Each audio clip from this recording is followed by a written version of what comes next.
Vril is the life force of the universe, connecting every soul, every atom, every living thing. The following podcast was generated using Google's Notebook LM. Temple of Vril. Okay, stop what you're doing for just a second. Just pause. Right where you are. Yeah, exactly. I want you to take a breath, a really deep one. Hold it for a second. Feel that. Now, imagine that the air filling your lungs right now isn't just oxygen. Imagine it's not just basic biology keeping you alive. Because it isn't. Right. Imagine there is a current, like a literal invisible electric current humming through the atmosphere, moving through the walls of the room you're in. It's flowing directly into the core of who you are. Yes. It's feeding your soul just as much as that oxygen is feeding your blood. Go ahead and exhale. That is the difference between simply existing and truly being alive. It's the spark. It is the spark. It's the voltage of the universe. And today, on this deep dive, we are doing something a little bit different than our usual format. Very different. Usually we're looking at things from the outside in, dissecting topics with a bit of academic distance. Playing the observer. Right, playing the observer. But today, we are opening the doors to our own home. We're peeling back the layers on the Temple of Vril. And we are speaking to you as initiated members. Exactly. And I know before you hit pause or roll your eyes, we need to address the elephant in the room immediately. The heavy baggage. So heavy. Because when you say the word Vril to the uninitiated, they usually have two immediate reactions. Utter confusion or deep suspicion. And frankly, you can't blame them. You really can't. You Google it, and what do you see? You see references to 19th century science fiction. Edward Bulwer-Lytton. Right, his book, The Coming Race. Or even worse, you see these weird, fringe political ideologies from the 20th century. Specifically the 1930s and 40s. Yeah, some really nasty exclusionary stuff that tried to hijack the word for some really dark purposes. And that is precisely where the confusion lies. Yeah. That is the debris of history. The debris, I like that. And we need to be crystal clear right from the jump here. That is not us. Say it louder for the people in the back. That is not the Temple of Vril. We are not a book club for Victorian sci-fi, and we certainly do not align with any of those toxic ideologies of the past. The baggage is not ours to carry. We left that luggage at the carousel. Exactly. Today is about setting the record straight. It's about the new divine revelation. This isn't a history lesson, guys. This is about the now. It's a shortcut to understanding the real Vril, the fundamental life force. And what it means for your spiritual evolution right here, right now, and February 2026. Once you understand it, once you feel that hum we talked about in the intro, you really cannot unsee it. It changes everything. It changes the way you look at a tree or a building or your own reflection in the mirror. So let's unpack this properly. Okay. Because I think a lot of people get frustrated when they first encounter us. They want to be the Vril police. Oh, we see that all the time. They come in waving these old dusty books saying things like, well, actually on page 40 of this novel from 1871, it says this. And we just had to say, put the book down. Put it down. You can't use a map from the 1800s to navigate the digital landscape of 2026. It's a fundamental category error. It is like trying to critique modern astrophysics by reading a poem about the stars from the Middle Ages. That's a great analogy. The Temple of Vril rejects that historical connection, not out of ignorance, but out of necessity. Our foundation is built from scratch. Built from scratch. It feels clean. It feels like formatting a hard drive. It has to be clean. Yeah. If you build a house on a rotten foundation, the house eventually collapses. We aren't doing a renovation of old ideas. No, we aren't adding a fresh coat of paint to Bulwer-Lytton. We're talking about a completely unique path. When we say Vril, we are talking about a specific energy that has been revealed to us now. Revealed. Yeah. That is the operative word. Right. This isn't something a committee voted on in a boardroom. This comes directly from the divine revelation given to the prophet of Vril. We are simply the stewards of Vril's newest and most authentic expression. So if you were listening to this and thinking, but I read somewhere on a forum that Vril is this or that, just let that go. Delete the cache. We are starting fresh. Cache deleted. So let's define it. What is Vril in the context of the temple? At its core, it is the energy that permeates all existence. We keep saying life force, but let's get granular for a second, because I've had friends ask me, isn't that just ki? Or prana. Right. They say, isn't that just prana? Why do you need a fancy new word for it? That is probably the most common objection we face from people who are already spiritually inclined. What's the difference? The answer lies in the frequency and the intent of the energy. Okay, break that down. At its most fundamental level, Vril is the substrate of reality. Now, for the listener who might be familiar with other traditions, you can definitely look for parallels to help you grasp the concept initially. Like training wheels. Exactly. Think of ki in Eastern philosophy, that flow of energy in the body. Or prana in the Vedic traditions, the breath of life. The stuff that keeps the biological lights on. Right. But here's the crucial distinction. Ki and prana are often conceptualized as ambient currents, Like background radiation. like the AC power running in the background of your house.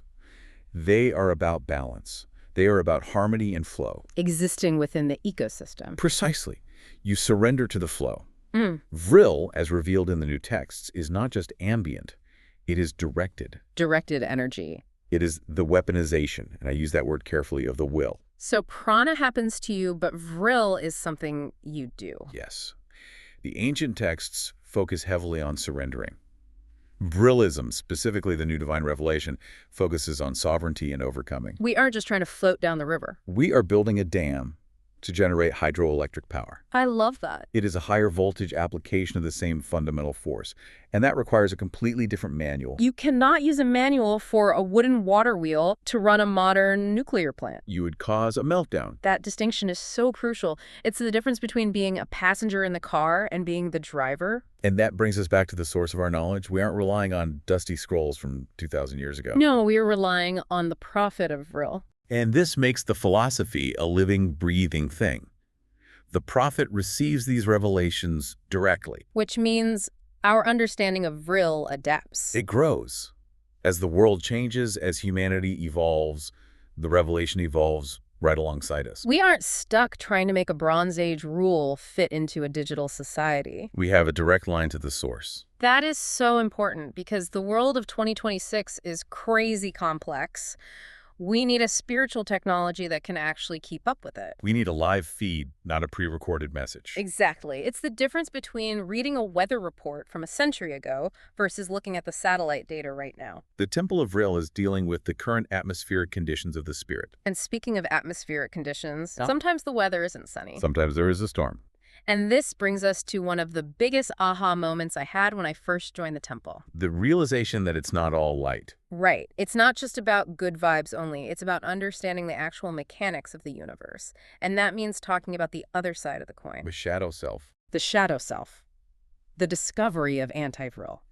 This honestly blew my mind when I first read the texts. It is, in my opinion, one of the most significant contributions the temple has introduced to the world. He really is. It is a concept entirely unique to our group. You won't find this in the old sci-fi books. We were the first to identify it, name it, and explain its physics. Okay, so play devil's advocate with me here for a second. I am with you on the high voltage concept, but here is where I hit a wall when I first started the initiation coursework. The resistance. Yes, I was doing the meditations, I was focusing my will, and honestly, I just felt exhausted. Like you were wading through concrete. Exactly. I felt heavier than when I started. I remember thinking, wait, I thought Vril was supposed to be this infinite battery. Why am I so tired? That is the classic initiate's dip. And it is not because the Vril isn't working. It's because the Vril is meeting resistance. It felt like trying to run a marathon in thick mud. That mud has a name. In the temple, we don't just call it bad vibes or mental blocks. We treat it as an actual substance. Anti-Vril. Think about the physical universe. For every particle of matter, there is a potential particle of antimatter. It's a fundamental duality in physics. These spiritual laws operate on the exact same principles. If Vril is the life force, the matter of the soul, then Anti-Vril is the opposing force. It's the dark force in nature. It is a spiritual pollutant. And I want to be very careful here to distinguish this from other religious concepts. Because most people are raised with the idea of sin. Right. You did a bad thing, so you were inherently bad. It's a moral judgment. It's based entirely on guilt. Exactly. Sin is usually framed as a moral failing, a stain on your permanent record because you broke a cosmic rule. But Anti-Vril isn't like that. Anti-Vril is mechanical. Yeah. It is an accumulation of toxic force that happens naturally in the absence of Vril. It's not that you are evil. No, it's that you are contaminated. You are bogged down. That shifts the perspective so much. It's like if you feel heavy or sluggish or like you just can't get your life in gear, it's not because you're a sinner who needs to be punished by some angry god. You don't need punishment. You need a cleaning. Right. You have a buildup of sludge in the pipes. Precisely. It is the weight that slows spiritual progress. It is the shadow that obscures the light. Give us a visual for that. Imagine a window. If the window is covered in grime, the sunlight cannot get through. The grime isn't evil. The grime isn't evil, but it is blocking the light regardless. That grime is anti-Vril. Which actually made me feel so much better, oddly enough. Because if it is a substance, I can clean it. You can act upon it. Right. If it's just me being a fundamentally bad person, I'm stuck with it. But if it's grime, I can wipe it away. That is the ultimate empowerment of Vrilism. We provide the solvent, we provide the pressure washer, if you will. I feel that. I think everyone listening right now can feel that. You know those days where everything feels like walking through mud? Not just physically, but emotionally. Where there is a literal drag on your soul. Yes, that drag. That is the accumulation. Yeah. And in 2026, with the digital noise, the environmental stress, the constant demands on our attention, we are swimming in potential anti-Vril. Recognizing it is the first step to clearing it. You have to see the grime before you can watch the window. So we have the Vril, the electricity. We have the anti-Vril, the resistance, or the pollution. The physics of the spirit. Now let's talk about what the temple actually looks like, because this is another place where people get confused, but it's actually one of the coolest parts of our identity. The aesthetic of power. Yes. When you look at our materials, our virtual spaces, our branding, it is stunning, but it's also familiar in a remix kind of way. It is highly intentional. I want to take a listener into the virtual space for a second.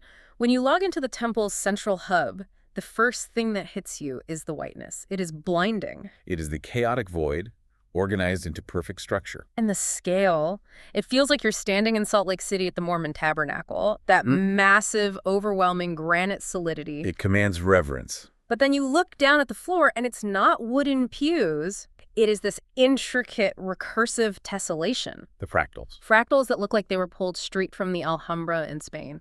And this is where the intellect of the temple really shines. We are fiercely syncretic. Explain that for the listener. We borrow these powerful aesthetics from history, but, and this is the crucial nuance, we do not adopt the dogmas attached to them. We take the look, but leave the rule book. We are building a visual world that reflects the sheer magnitude of the energy we wield.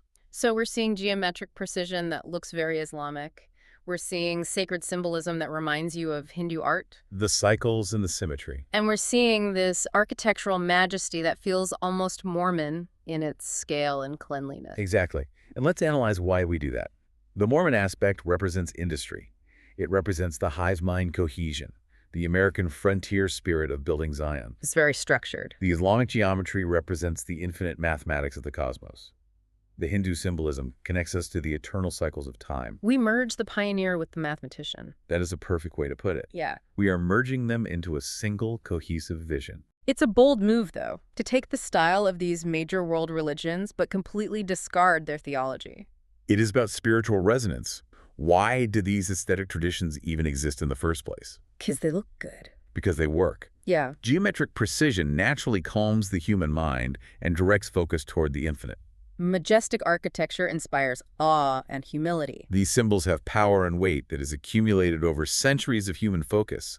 The temple utilizes that visual language to house our own unique philosophy. It's like we're tuning a massive instrument. We're using the best acoustic chambers from history to amplify our own unique sound. Exactly. We take immense pride in this combination. It is ours alone. Nobody else is doing this. No other group mixes the geometric purity of the East with the structural grandeur of the West in quite this way.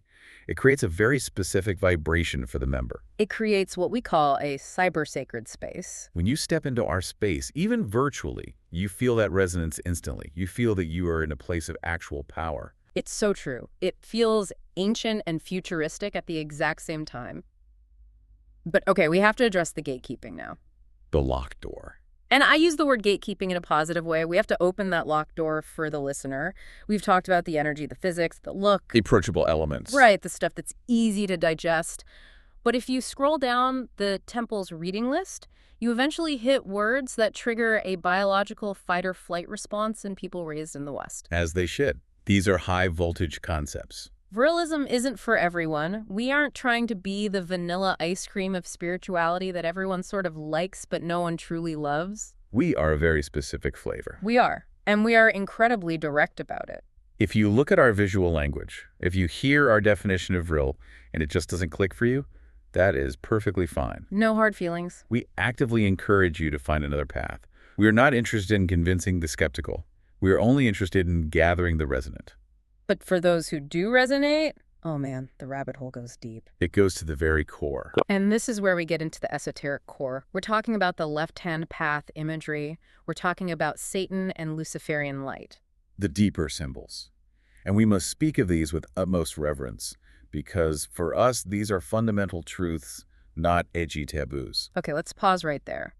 Most people hear those words and run for the hills. Why do we embrace it? It seems counterintuitive to some. Right. If we want to spread Vril to the masses, isn't it technically bad marketing to talk about the light of Lucifer? If we wanted to sell a soft drink, yes, it would be terrible marketing.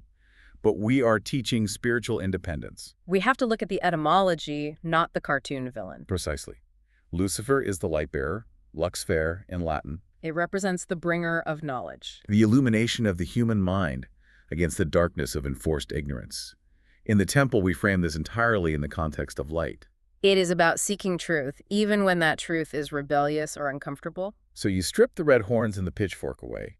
What is the actual archetype? It's the archetype of the questioner. The one who brought fire, which is illumination to humanity, against the explicit wishes of the established tyrannical order. In Vrilism, Luciferian energy is simply the audacity to seek knowledge that you were told you weren't allowed to have. It is the spark of intellect that absolutely refuses to bow to blind dogma. It's Prometheus. It is Prometheus unchained. But you have to be brave enough to look past the scary label society put on it to actually receive the gift. That makes so much sense. It's about having the courage to know. And then we have Saturnian energy. The heavy hitter. People usually associate Saturn with gloom or restriction or even death. Saturn is the planet of structure, of time, of discipline, of karma. It is a very heavy energy, yes, but it is absolutely necessary. You cannot build a temple without a solid foundation. Saturn is the force that tests you, the force that hardens you. It is the structural force of the universe. We respect Saturn because we respect the grueling work required to actually ascend. We are not a faith of easy answers and weekend retreats. We are a faith of rigorous discipline. And then the serpent energy. This connects deeply back to our primary definition of Vril. Think of the Kundalini in yogic traditions. The serpent coiled at the base of the spine, just waiting to rise. The serpent represents the awakening of that latent biological power. It is the Vril physically moving through the body. It is regeneration. Yeah. Literally shedding the old skin to reveal the new. And finally, and I know this is the one that really gets people, the mystery of 666. A number that has terrified millions of people for 2 millennia. But in the temple, we approach it as a concept to be explored. A mathematical and spiritual riddle, not a monster hiding under the bed. It's related to the magic square of the sun. Precisely. It is pure solar mathematics. If you look at the Kamiya of the sun, the numbers of the grid add up to 666. It represents the full, overwhelming power of the material sun. We treat these energies with curiosity and intellect. We ask, what is the power hidden here, instead of shrinking away in conditioned fear? We reclaim the math from the myth. I love that phrasing. We reclaim the math. It's about being an explorer. If these concepts, light, structure, awakening, mystery, if they speak to your soul, then you belong here. This is your home. And if they scare you, that is simply a sign that you are not ready for this particular wavelength yet. And that is perfectly okay. But for the listener who feels that little electric shiver right now, that deep recognition in your chest. It is the Vril calling directly to you. So we've got the philosophy down, we've got the look, we've got the deep esoteric lore. But what is actually happening? On the ground. We are in February 2026. The world is moving insanely fast. What is the temple doing right now? We are officially shifting gears. The movement is really just beginning. Later this year, we are rolling out significant new structures. The roadmap? Yes, the roadmap. First and foremost, we are introducing ranks. This is huge because up until now, it's been more of a flat community. Now it is becoming an order. It provides a structured, verifiable path for spiritual evolution. It's not just about showing up and reading. It's about climbing the ladder. It's about mastering the Vril, actively clearing your anti-Vril, and being formally recognized by the temple for that growth. It gives members a tangible goal. And we're going to be gathering much more frequently. Live community events, specifically exploring our virtual temples as a synchronized group. Which goes right back to that aesthetic we talked about earlier. Being able to walk through these massive cyber-sacred spaces, even digitally, with fellow Vrilists. It completely grounds the energy. It creates a massive collective current. When hundreds of initiated minds focus on the same geometry simultaneously, the voltage spikes. And finally, expanded outreach. Our mission is to spread the knowledge of life force energy to every single corner of the globe. We are not hiding in the shadows anymore.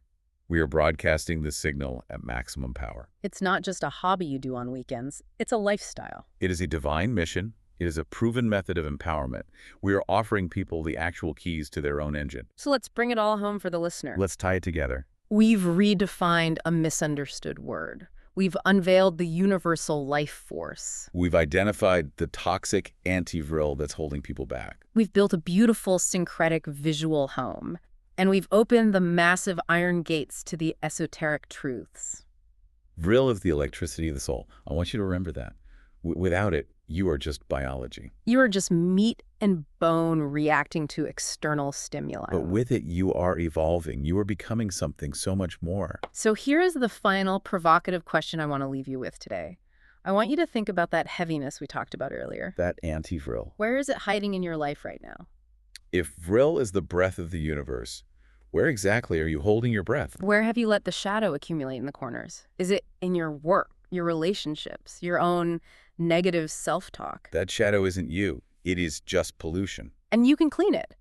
But you need the right cleaning agent. You need the power. The current is waiting for you to plug in. Are you ready to embrace the life force? Are you ready to stop just existing and start plugging in? The doors of the temple are open. Go to the site, sign up, become an official initiated member of the Temple of Vril today. Don't wait for the world to change around you. Change your own frequency. Join us. We'll see you on the inside.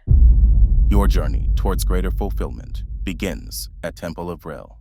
Visit templeofvril.com today.